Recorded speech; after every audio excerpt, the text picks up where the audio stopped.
Мен жауап бере алмаймын жігіттер бұған. Ешқандай қатысым жоқ. Мен ауыл әкіммін ғой. Мен бұларға звондап жатырмын. Ауылда неге бәріне де звондап жатырмын. Ну, нет меня зависит бұның бәрі. Бұл аймаққа барыңыз. Ешқандай жауап бермеймін. Бейбіт мырза, ауыл халқы газ мәселесінен бөлек ауылдағы мәселелерді айтып, сіз оған не дейсіз? Екі күн емес. Кеше мен саған 9-да звондадым ба? 9-да сөнді газ деген. Міне.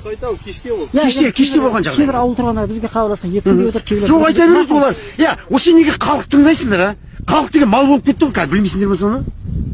Жоқ, мынау істеп жатқан біздерді тыңдамайсыңдар ма? Сіз мемлекеттік қызметте. Жоқ, мемлекеттік қызметте болсақ та енді көрсетушілер ғой, міне қара, не әдет жоқ, жүр. Жақсы, жүріп бірақ енді халық мал болып кетті деген сөзіңізді қалай түсінуге болады? Енді көрген аузына келгендерін айтады, аузына келгендерін айтады. Қалай айтпайсыз енді?